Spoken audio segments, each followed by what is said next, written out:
여러분들의 아주 열찬 그 박수 소리에 제가 힘이 나가지고 오늘은 특별 강의를 서두에 한번 하겠습니다.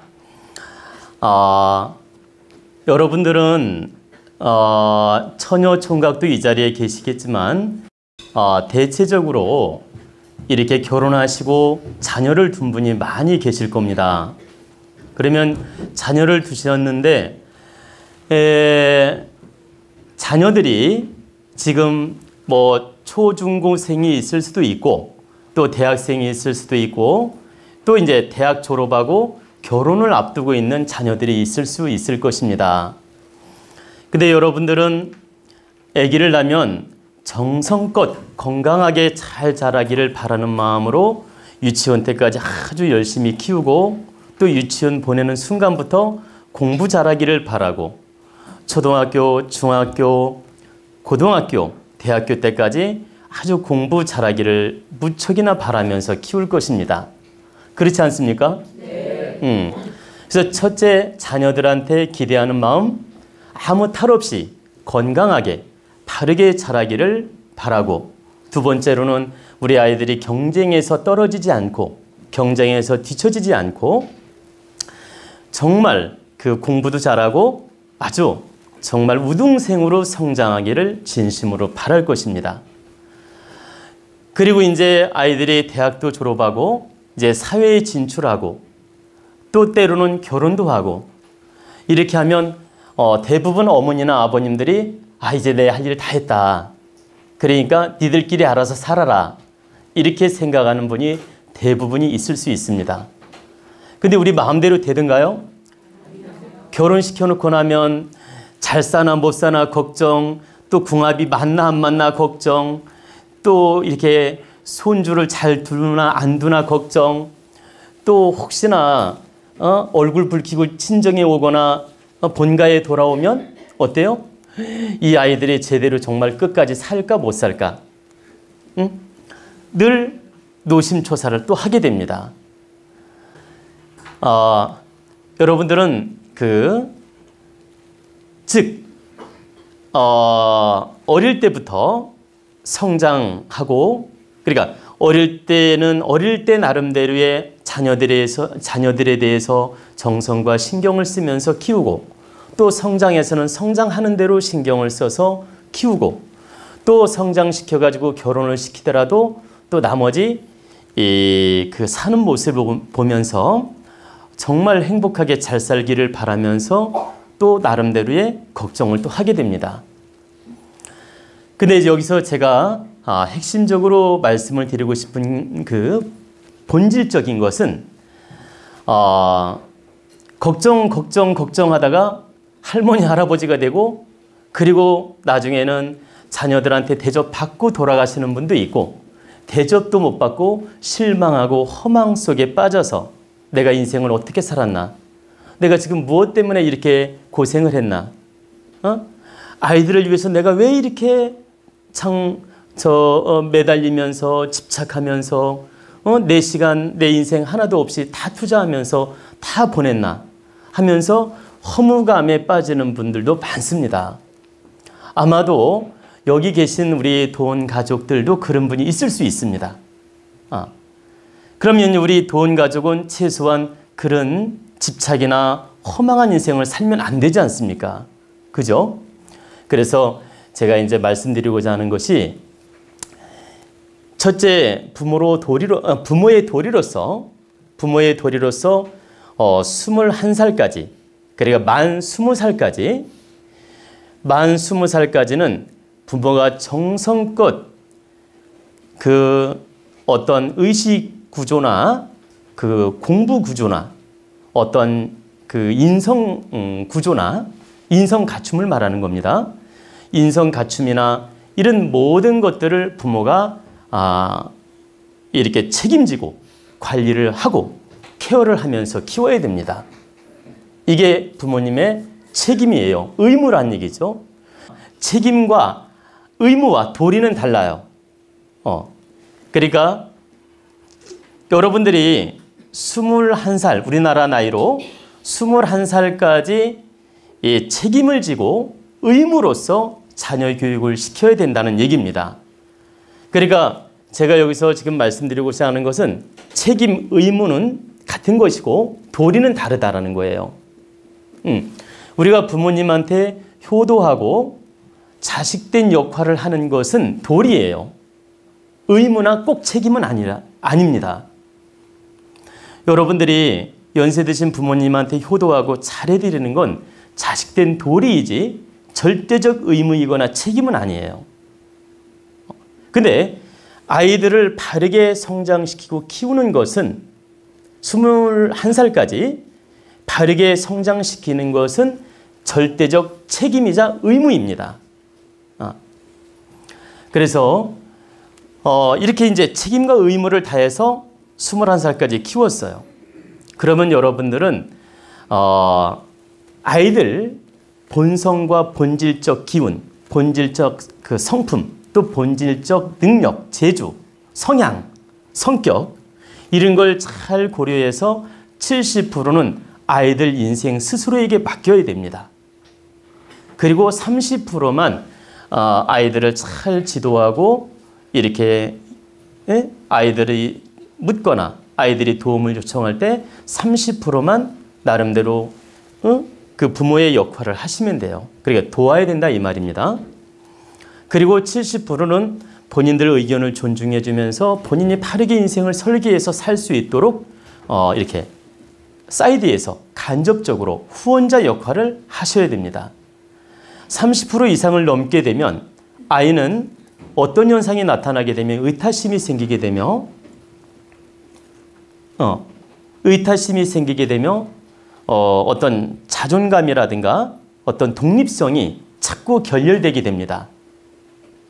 그래서 여러분들이 간섭과 돕는 걸 구분을 못하는 경우가 참 많아요. 부모님이 간섭을 하는 것과 아이를 간접적으로 도와주는 건 의미가 달라요. 근데 대부분의 어머니들이 간섭을 많이 하지 제대로 바르게 돕지 못하는 경우가 많습니다. 그래서 돕는 거든 간섭이든 간에 30%를 넘지 말아야 된다. 그리고 여러분들은 간섭하는 태도로 아이들을 돕지 마시고 진정으로 진심으로 후원자로서 돕는 마음을 가져야 돼요. 간섭하는 식으로 돕는 게 아니고 그 다음에 이제 2차적으로 이제 20살이 넘어서 대학도 졸업하고 사회생활을 합니다. 이제 그리고 이제 결혼도 하게 되고 그러면 이제 성장해서 사회생활하고 이제 결혼도 하게 되면 이때는 부모님들이 아이들 인생을 100% 너희들 뜻대로 바르게 설계해서 살게끔 그런 책임과 자유를 줘야 됩니다. 근데 결혼을 시켜놓고도 친정어머니가 막 그 딸들한테 간섭하고 사위가 어떻고 사위가 잘했든 못했든 막 간섭하고 이 서방이 잘했니 못했니 하면서 그리고 딸이 와서 하소연하면 사위한테 전화해가지고 이 서방 그럴 수 있어 하면서 따지고 이렇게 또 며느리가 좀 잘못하는 것 같으면 며느리한테 시어머니가 전화해가지고 네가 그럴 수 있냐는 둥 이렇게 좀 아주 불쾌한 말들을 나누게 됩니다. 근데 이렇게 이제 하다 보면 그 불씨가 이 자손들한테 튀어서 결과적으로는 부부싸움을 일으키게 되고 시부모 때문에 또는 친정 부모 때문에 부부 사이가 더 악화되고 걷잡을 수 없이 나빠지는 경우가 생깁니다. 그래서 여러분들은 이런 실수를 절대 해서는 안 된다 이 뜻입니다. 즉 내가 시집을 딱 보냈으면 내 딸을 사위한테 맡긴 거예요. 그리고 내가 그 며느리를 딱 보면 내 아들을 며느리한테 맡긴 것입니다. 내 책임은 일단 벗어나서 너희들 인생을 바르게 살게끔 도와주고 나는 물러나는 겁니다. 그 자리에서. 근데 결혼시켜놓고도 이렇게 막 그 친정 어머니 행사를 100% 하려고 하고 또 시어머니의 행세를 100% 하려고 하고 이렇게 하다 보면은 굉장히 서로 간에 불편해지고 불쾌감이 생기고 간접적으로 그 트라우마 같은 게 옵니다. 트라우마 아시죠? 시집만 가면 갑자기 배가 아프고 머리가 아프고 이렇게 시집만 갔다 오면 막 스트레스 받고 명절 때 시집 한번 갔다 오면 3일씩 밥맛을 잃어버리고, 그리고 제사 때 시집에 한번 갔다 오면 정말 남편한테 한바탕씩 긁어야만이 직성이 풀리고 등등의 이런 일들이 많이 있습니다. 근데 바로 그것이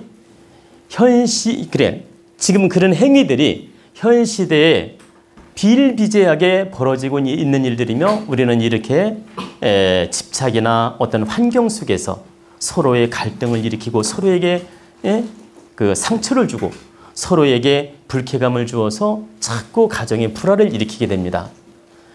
바로 이걸 들여다보면 우리의 집착과 우리 잣대, 우리 입장으로만 생각하는 관념 때문에 그런 일이 벌어지는 것입니다. 시어머니는 시어머니 잣대, 시어머니 입장으로만 며느리를 바라보고 또 며느리들은 자기 입장으로 시부모 입장을 바라보는 거예요.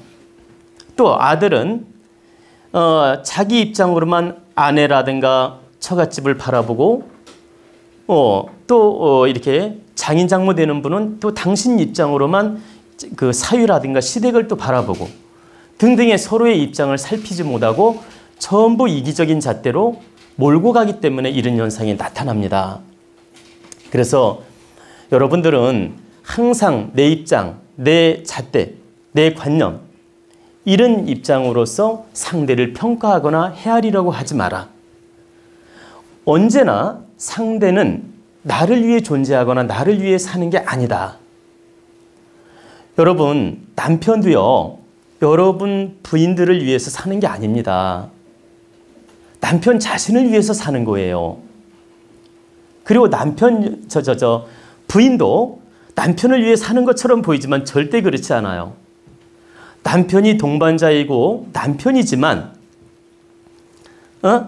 여러분 자신을 위해서 인생을 사는 것이지 남편을 위해 존재하는 것도 아니며 남편을 위해 사는 게 아닙니다. 어디까지나 내 인생을 지금 살고 있는 거예요.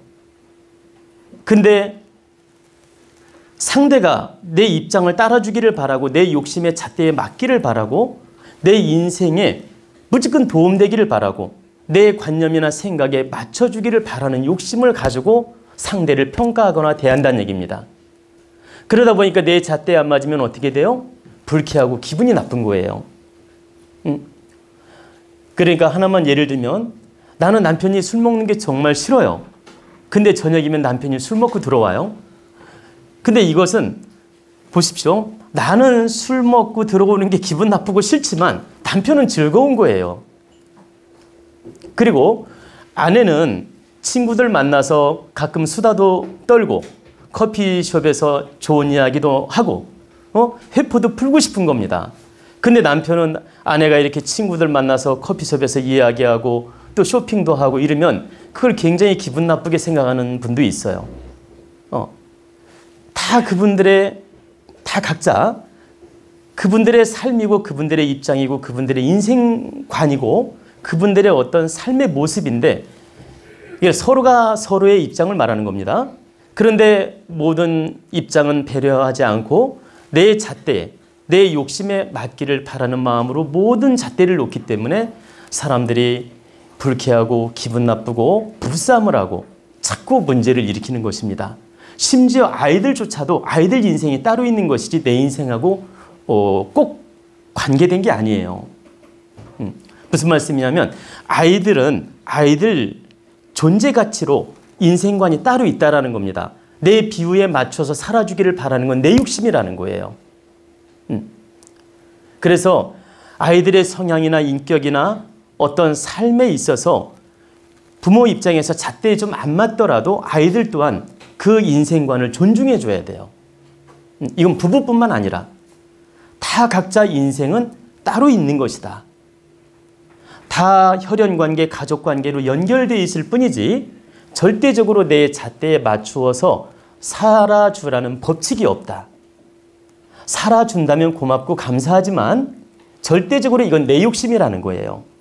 그래서 이 말씀을 드리는 이유는 아이들이 다 성장하고 각자 가정을 갖고 사회생활할 때는 다 각자 인생이 따로따로 있으니 각자 인생을 마음껏 살게끔 집착을 내려놔야 되며 어떤 조언은 해줄 수 있지만 내 잣대에 맞추려는 욕심을 가져서는 안 된다 이 뜻입니다.